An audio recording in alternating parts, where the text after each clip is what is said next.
When I was 7 years old, I had a passion. Planets, stars, rockets, science, physics. I even wrote a book when I was 7, The Dictionary of the Galaxy. My hero, Isaac Asimov, the science fiction and science author.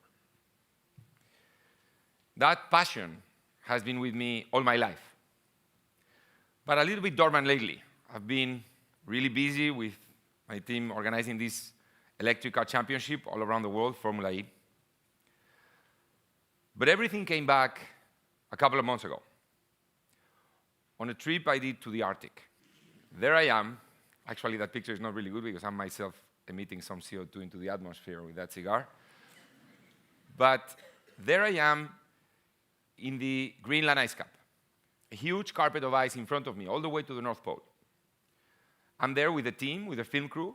We are filming a clip to raise awareness about global warming.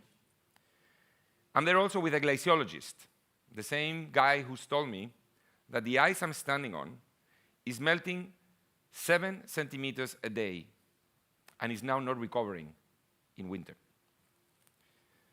And I'm seeing it with my own eyes. When I got there that morning, everything was white, cold, frozen. Now, 2 p.m., I have streams of water just running down towards the sea. The whole place is melting. And that makes me realize in that moment that if we humans are to survive forever, meaning forever as a very long time, we will need to achieve something that today we consider impossible. And I ask myself another question. How long has it taken us? How long have we been polluting the planet in order to get to this? How fast have we done it? And I know how fast. It's just a little bit over 200 years since the Industrial Revolution. We've been pumping all these greenhouse gases, CO2, into the atmosphere. But that's not the answer I'm looking for. I want to understand how long have we been polluting in relation to how long the Earth has existed. And we also know the answer to that. Scientists agree that the Earth is about 4.6 billion years old. But the problem is that 4.6 billion years and 200 years are so staggeringly different numbers that I cannot really understand the comparison. So that night, when I'm back at the base in Kulusuk, this little tiny fishing village in East Greenland, I start doing some maths. And I'm going to use a trick. I'm going to condense the 6.4 billion years of the life of Earth into 1 year. Let's call it the Earth year. And then I'm going to see how much 200 years represent into that year. The result is even more shocking than what I was expecting. We have been polluting for 2 seconds. The destructive 2 seconds. Let's have a look at what happens on that year. The 1st of January, obviously, the Earth and the solar system is born. Only 3 days later, because of the impact of an Earth-sized meteorite, the moon appears. But nothing much happens. Yeah, maybe some continents start to appear and maybe some little tiny signs of life, but February, March, April go by, May, June, July, some cells start to appear here and there in the water, August, September, October, around November 17, boom, an explosion of life, a Cambrian explosion. The beginning of millions of species. Plants. 1st of December, insects. Mid-December, dinosaurs. They rule the Earth. They go extinct on Christmas Day. I don't know what that means, but... And the last day, in the last hour of the Earth year, we show up. Humans. So if you think about it, we've been around for a really short period of time. We are so far a blip in the big history of the galaxy and the universe. But while I'm thinking all this, I ask myself, what is going to happen in the next Earth year? Where are we going? What's going to happen with us? And to look at that, we just have to look at what's going to happen with our star, the sun. Because we know what happens with those type of stars. The sun is a yellow dwarf. We know how they behave. The sun is going to continue reasonably stable for another 5 to 6 billion years, so another Earth year and a bit. But then it will use all the hydrogen it is burning and will start growing, turning red, becoming what we know as a red giant. It will engulf Mercury, Venus, and very likely the Earth. So it's clear that on the long term, we're toasted. But our planet will start giving us trouble a lot earlier than that. The luminosity of our sun will grow 1% every 100 million years. This means that in the next Earth year, by February 17th, something with a very strange name will happen. The weathering of silicate minerals. I didn't know what this was either. But some rocks will absorb the CO2 down to levels that will make photosynthesis impossible. All plants in the planet will die. If we figure out how to live without plants, and we are pretty resourceful, so we may, by mid-March, the radiation of the sun will be so strong that all the water will disappear. And as the British poet said, thousands can live without love, but no one can live without water. So if you think about it, we only have got January of the next Earth year to comfortably continue to live on Earth. This is, if nothing unexpected happens, like a big meteorite hitting us or the reversal of the magnetic fields of the Earth. But let's forget about those for a second.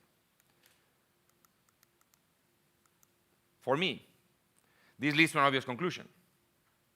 We need to find, if we want to live forever, as human species, other planets. We need to go there, we need to check them out, we need to make sure they work for us, and we need to live there. And in this, I have bad news and good news. The bad news first.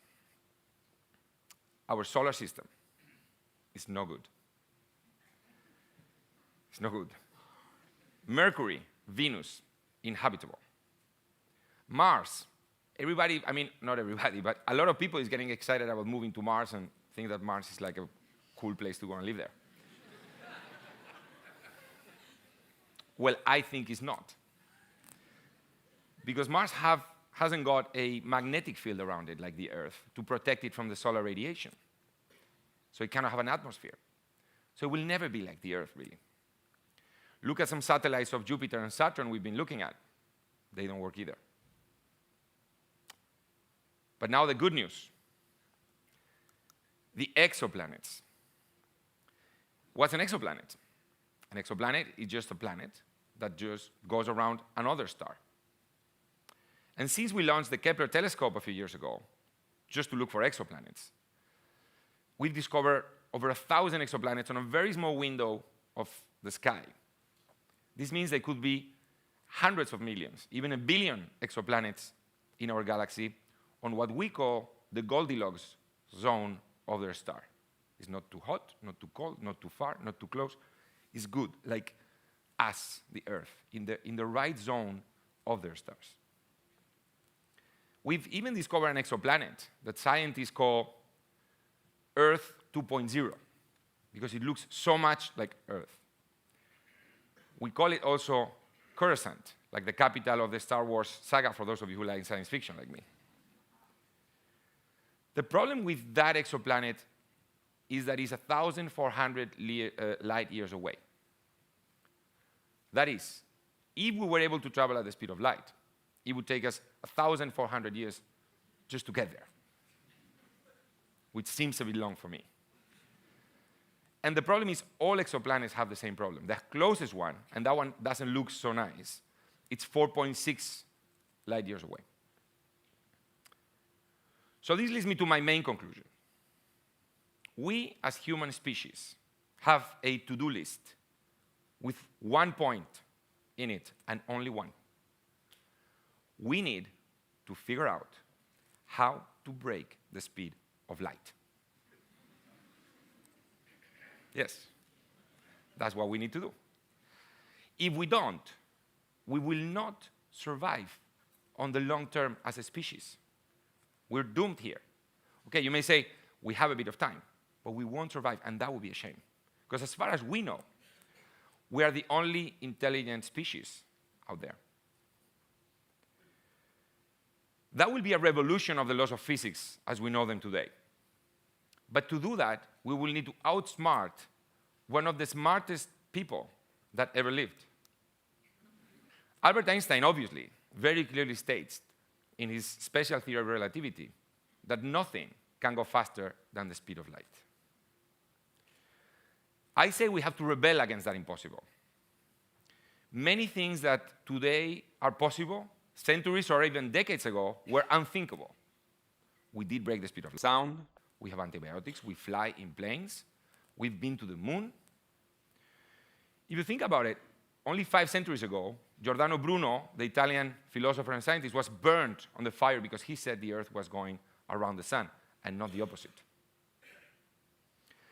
Einstein himself was the first one to rebel to his own theory, saying that that's impossible with the Einstein-Rosen bridge. Curavante, other physicists are looking into it. The purpose of this talk is not to say how we're going to break the speed of light. I have no idea how we're going to break the speed of light. The purpose of this talk is to set that objective as the main objective for humans to survive forever. But one thing is for sure. If we want to break the speed of light, if we want to figure it out, we're going to need one thing here: time. And the problem is, we might be running out of time in our planet. Look what we've done in 2 seconds. What are we going to do in the next 2 seconds? If we continue like we're going, we're not going to last a minute in this planet. I was there in the Arctic. I could see it everywhere. We need to take action now. So think that every time you turn off a light bulb, every time you buy an electric car, I really recommend you to buy electric cars, they're really cool. Every time you use solar energy, for example, you might be not only helping fight global warming, you might be giving humanity a long-term chance of survival. We will have to leave eventually, but we need a little bit more time here on Earth in order to figure out how to break the speed of light. Thank you for your time.